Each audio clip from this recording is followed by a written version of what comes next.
Rajasthan budget को लेकर भाजपा कार्यालय टोंक में आयोजित प्रेस वार्ता में जलदाय मंत्री कन्हैयालाल चौधरी ने बजट को जनहित केंद्रित बताते हुए कहा कि यह विकसित राजस्थान की दिशा में मजबूत कदम है।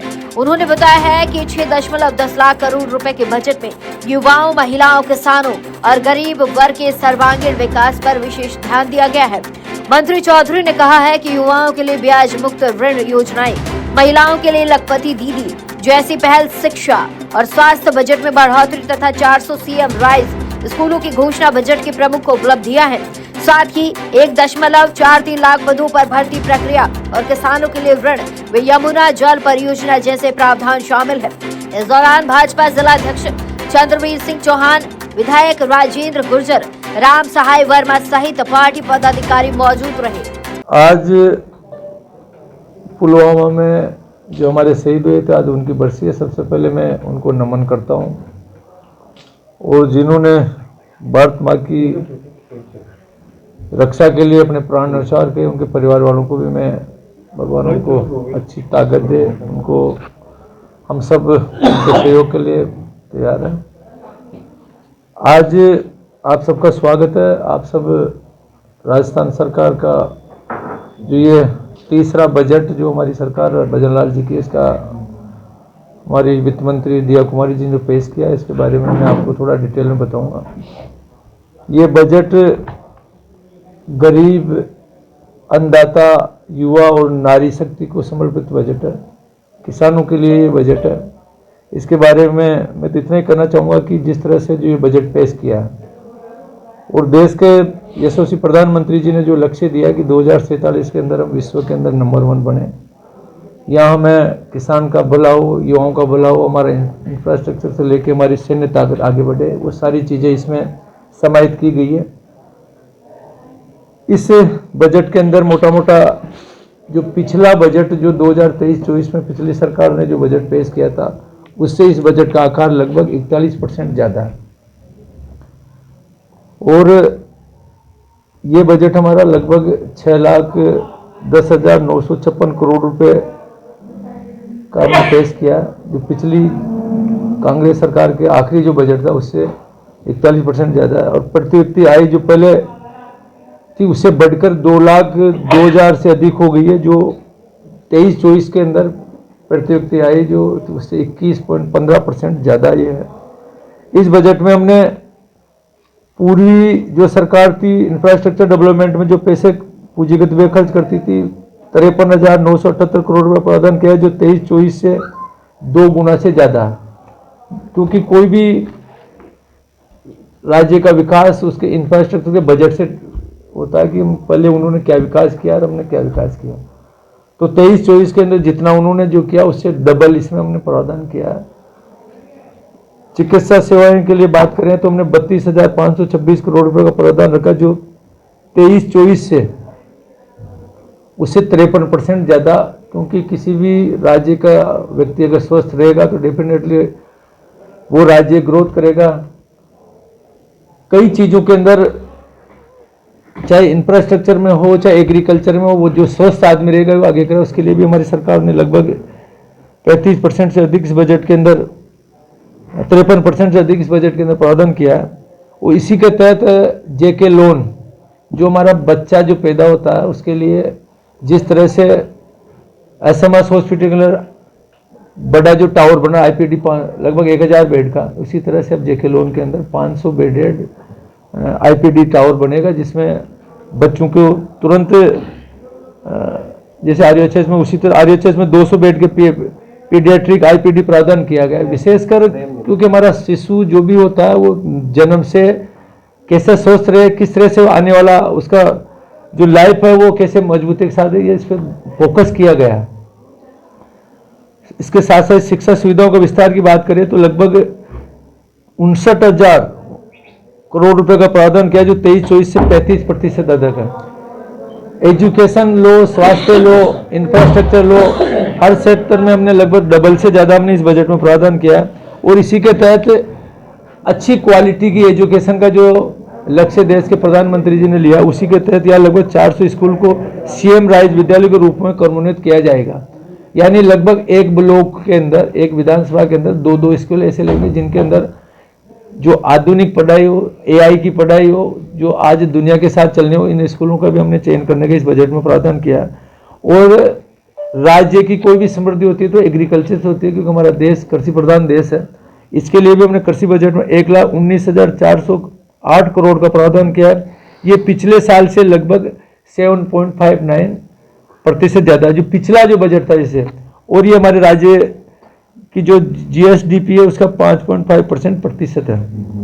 ग्रीन बजट में हमने 33,476 करोड़ रुपए का प्रावधान किया है, जो पिछले वर्ष से लगभग 20.81% है। ग्रीन बजट का मतलब है कि हमें हरियालों से लेके, ग्रीन एनर्जी से लेके, जिससे हमारा पर्यावरण सुधरे, किस तरह से जो मुख्य लक्ष्य देश के प्रधानमंत्री जी लेके चले, उसके अंदर में हमने लगभग 20% से ज़्यादा इस बजट के अंदर हमने प्रावधान किया।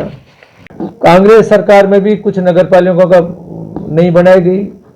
इसके अंदर हमने कई नगर निगमों, नगर पालिकाओं को और नगर परिषदों को हमने इसका विस्तार किया। कई गांवों को हमने इसके साथ में जोड़ा, जबकि वहाँ पे जो पानी की जो व्यवस्था थी, वहाँ पे पहले पानी 55 लीटर प्रति व्यक्ति के हिसाब से पानी मिलता था, जबकि शहर के अंदर आज में बात करें तो पानी कम भले मिल रहा हो। बाकी हमने जो डिजाइन की 135 लीटर से, अब हम इसके लिए दोबारा सर्वे करा के हमने 5,200 करोड़ रुपए का हमने इसमें प्रयोजन किया। जो भी एरिया हमारा जो बढ़ा राजस्थान के अंदर, जैसे टोंक के अंदर हमारा जो दारडा से लेके कौन कौन से अभी सोना से लेके सारे जो गांव बढ़े, उनके लिए भी हम पानी के लिए इंफ्रास्ट्रक्चर डेवलप करेंगे। 135 लीटर पानी कैसे मिले, इसके लिए जितना भी पैसा लगे, पहले मैंने पिछले जब आई थी बजट की, मैंने आपसे पीसी करी थी, तब भी मैंने कहा था 90 करोड़ की, अगर 90 करोड़ से भी ज़्यादा भी अगर टोंक में पानी लाने के लिए हमें देना पड़ेगा तो हम बहुत जल्दी आने वाले 2 महीने में इसकी डीपीआर बना के हम इसके बहुत जल्दी टेंडर लगाएंगे।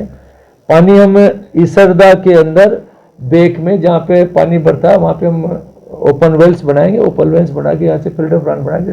100% टोंक को आने वाले समय में पीने के पानी की समस्या नहीं रहा। ये केवल अकेले टोंक में नहीं है, पूरे राजस्थान में जो भी नगर पालिका का विस्तार है, सब जगह इसमें काम करने जा रहे हैं। ठीक है, हो गया।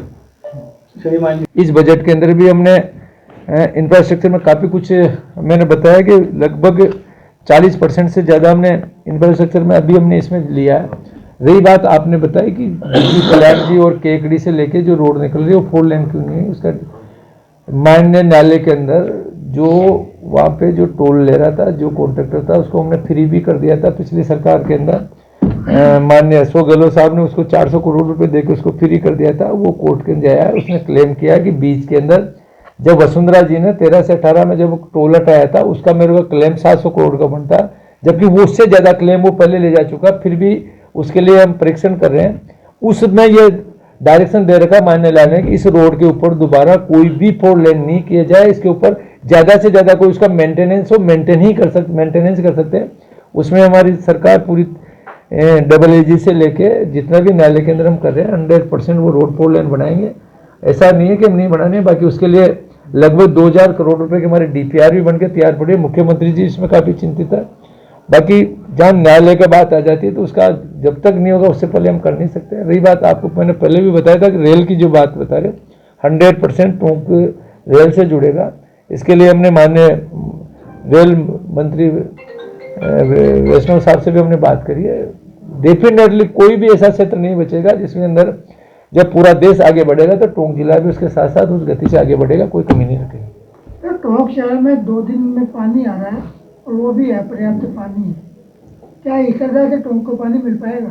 देखो, वास्तव में मैं मानता हूं कि जो पहले रूडीप के द्वारा जो काम किया गया था, उन्होंने 24/7 उनकी डिजाइन ही फेल थी, क्योंकि पानी की ये केवल अकेले टोंक में नहीं है, पूरे राजस्थान के अंदर उन्होंने जो भी पानी के अंदर जो भी इंफ्रास्ट्रक्चर जो डेवलप किया, उन्होंने सबसे पहले पानी की व्यवस्था ही नहीं की।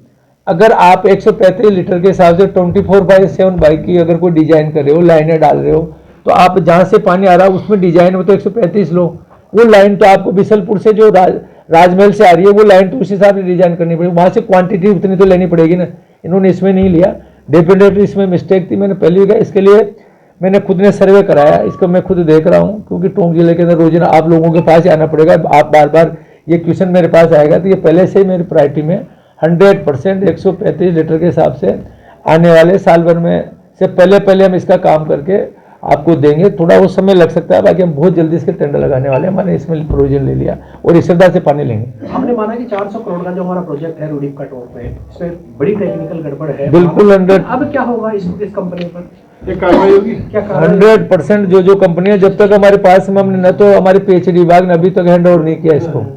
पहले तो मैं आपको बता दूं, अभी तक हमने इस पर हैंड ओवर नहीं किया। मैंने बिल्कुल डायरेक्शन दे दिया कि जब तक कंप्लीट सिस्टमेटिक तरीके से ये पानी नहीं आते, कैसे इन्होंने जोन बनाया, क्या चीज़ है 24/7 जो इन्होंने डिजाइन की, उसका मतलब है कि 24 घंटे पानी आना चाहिए। और उसके हिसाब से जो लाइनें जो डली है ना, वो डली है आपकी छोटी, होती छोटी डिजाइन यही है, जबकि ये राजस्थान में डिजाइन नहीं है। क्योंकि हमारे पास पानी हमने अवैध कनेक्शन ले दिया, तो एक बारी में जो क्वांटिटी है जितना मिस यूज ज़्यादा करने वाले, जहाँ पे पहले मेंटली लोगों की ये नहीं हो, पानी बचाने की आदत हमारे पास नहीं होगी जब तक वो 24/7 यहाँ सक्सेस नहीं। वो सक्सेस होता है जहाँ पे उस लेवल के अंदर हमारी समझ हो, हम जल को बचाएं, तब जाके वो सक्सेस होगा। ये तो आप भी मानते हो इस चीज़ के लिए। फिर भी इसके लिए हमने 100% एक्स्ट्रा जो नई डिजाइन से जहाँ जहाँ करेंगे वो करेंगे। और इसके साथ ही मैं एक चीज़ और बताना भूल गया, 650 करोड़ रुपए की हमने एक योजना और पास करी है। क्योंकि ये जैसे मिस्टेक इन्होंने की ना, पाइपलाइन नहीं डाली इन्होंने, निवाई में इन्होंने, चाकसू में इन्होंने, फागी में, और इवन देन हमारी ये जो टोंक जिले की लगभग 11 पंचायतें, टोंक तहसील की 11 पंचायतें, इन्होंने जो भी जेजेएम के जो काम किए वो 55 लीटर से डिजाइन कर ली और काम पानी चालू कर दिया। निवाई के अंदर इनके कई गांव में पानी चालू हुआ, 400 के अंदर काम पूरा होगा। जयपुर से रिंग रोड तक भी ये लाइन जारी सप्लाई कर रही है और इन्होंने ये लाइन बदलने का काम नहीं लिया। जब आपकी लाइन ही 35 लीटर पानी लेने की कैपेसिटी है, आप डैम से ही 35 लीटर पानी ले रहे हो, और जल जीवन मिशन का अभियान ये है कि 55 लीटर पानी मिलना चाहिए, तो उसके लिए आप नई लाइन तो लेते। वो अभी इस बजट के अंदर 650 करोड़ रुपए लिए, जब जाके आपकी पानी की पूर्ति होगी। पैरेलल ये भी हमने इस बजट के अंदर प्रावधान लिया है, बहुत जल्दी वो काम भी हम चालू करेंगे। सवाल ये था, कंपनी ने काम किया, इस कंपनी ने काम किया, क्या एक्शन हुआ, उसको पेनलाइज करेंगे। सवाल ये है, उसका परीक्षण करेंगे, क्या क्या कमी है, दोबारा उसे टेस्टिंग करेंगे। जब तक वो काम कंप्लीट करेगा पहले उसको मौका देंगे, नहीं करेगा तो 100% ब्लैक लिस्टेड करेंगे, और जो भी रिसेंट कॉस्ट जो भी लग सकते है उसके खिलाफ कार्रवाई करेंगे। ऐसा एक उदाहरण आपने कल मेरे पास क्वेश्चन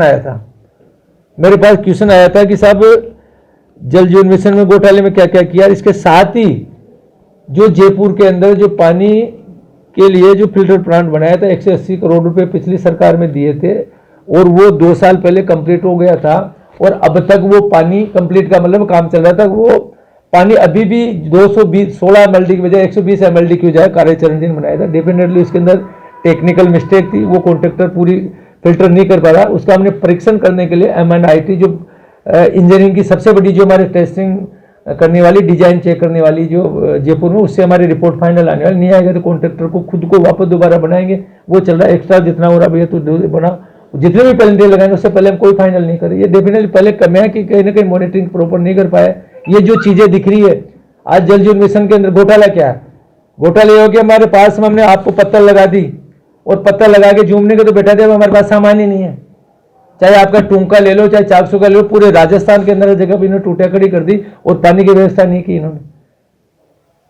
तो ये सारी चीजें जो टेक्निकल जो मिस्टेक है, जो उन्होंने काम करने की जो वर्किंग थी उसकी तकलीफ आई है, तो डेफिनेटली इसमें सुधार करें। समय तो थोड़ा लगेगा, बाकी मैं आपको विश्वास दिलाता हूँ कि बजरलाल जी की सरकार हर वर्ग के लिए, जहाँ हमें पूरा जितना डिजाइन से पानी मिलना चाहिए, पूरी बिजली मिलनी चाहिए, हमारे रोडें कंप्लीट होनी चाहिए, हमारे किसान के लिए अच्छा वो नहीं चाहिए, तो सारी चीज़ें हम कर रहे हैं।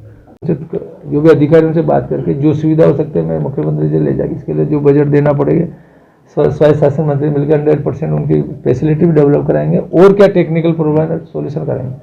मंत्री जी, टोंक शहर की सड़कों का हाल बहुत बुरा है, हर तरफ गड्ढे हैं। मेंटेनेंस के नाम पे बिल तो उठाते हैं लेकिन काम नहीं होते। सफाई व्यवस्था आपने देखी है, 26 जनवरी को भी आपने फटकारा, उसके बावजूद भी कोई सुधरने का नाम नहीं ले रहा। विकास शुल्क के नाम पे 200 रुपये वसूले जा रहे हैं। नहीं, वो वास्तव में थी, गड़बड़ थी। उसके लिए हमने 2 कॉन्ट्रैक्टर, पहले जिसको कॉन्ट्रैक्ट दे रहा है उसका कॉन्ट्रैक्टर जो सफाई का उसको खत्म कर दिया। दोबारा हम डेफिनेटली कोई अच्छा कॉन्ट्रैक्टर कर रहे हैं, बहुत जल्दी आने के बाद जाएगी। जो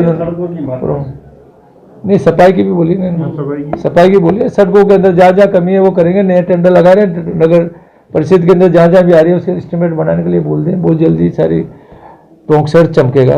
विधायक बैठे आपके पास में, इनकी जो प्रपोजल भेजा वो मांगी पूरी नहीं, बजट में कुछ मिला इनको? इनको सब कुछ मिला, क्या चीज नहीं मिला पूछो इनसे। आप ये जो मांगे सब चीजें मिलेंगी। जितने जो हमारा बजट 40% ज्यादा दिया है तो राजस्थान के जनता हित के लिए ज्यादा दिया है। पिछले जो 2023 से अगर हम तुलना करेंगे तो इन 2 साल के अंदर 40% से ज्यादा हम बजट में करें तो उसके अंदर ये केवल आपको लगता है कि कोई इंफ्रास्ट्रक्चर के अलावा ऐसी बहुत सी चीजें हैं कि जो हमारे महिलाओं से लेके, हमारे युवाओं से लेके, हमारे गरीब कल्याण से लेके ऐसी बहुत सी योजनाएं, बजट तो कहीं जाते ही तो रहा ना, कहीं पे जा रहा, तो उसका बेनिफिट पूरे राजस्थान के हर क्षेत्र में होगा, जिसके अंदर चाहे देवली हो, चाहे मालपुरा हो, चाहे निवाई हो, चाहे टोंक हो, सब जगह में उसका बेनिफिट मिलेगा। और एक मुद्दा है सर बिशनपुर बांध के हाइट बढ़ाने का, इसको स्पष्ट बता सकते हैं क्या स्थिति है और लोग यहाँ पे देखो ये जो आंदोलन कर रहे हैं, देखो वो भी जायज है, वो कोई गलत नहीं है। उनको भी चाहिए कि हमारा जमीन, कोई भी आदमी रहता है और उसकी जमीन डूब में जाती है तो डेफिनेटली उसको दुख होता है। बाकी मैं आपसे कहना चाहता हूँ कि वो क्षेत्र इतना नहीं है जितना जो लोगों को डराया जा रहा है। 50 सेंटीमीटर सिर्फ हाइट बढ़ेगी। 50 सेंटीमीटर हाइट बढ़ने का मतलब है कि पीछे अगर जाए तो मैक्सिमम 400-500 मीटर से ज़्यादा पीछे उसका फैलाव ज़्यादा नहीं होगा, कोई विशेष नहीं हो रहा। उसके अंदर जितना भी आंशिक रूप से जितना नुकसान होगा, और आज भी कभी कभी हमारा जब डैम के अंदर आता है तो 15.5 से लगभग 20 सेंटीमीटर ज़्यादा तो वैसे फ्लो चला जाता है वहाँ पे, तो एवरेज देखें तो 25-30 सेंटीमीटर से ज़्यादा होगा। वो एग्जैक्ट मेरे पास उसकी फिगर नहीं है, बाकी इससे ज़्यादा कोई लॉस नहीं होगा। और डेफिनेटली जिनको होगा तो उनका कंपनसेशन देंगे, जो भी नियमानुसार होगा वो देंगे।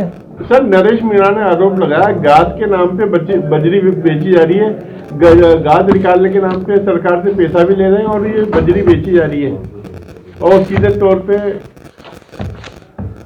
भाजपा के नेताओं से आरोप।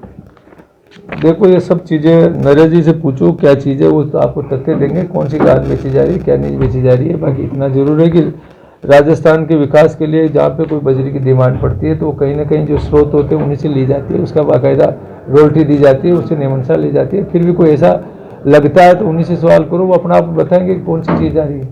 देखिए, कांग्रेस के विधायक रोहित बोरा का इशारा पूरी चर्चा का विषय बन गया है देश के अंदर।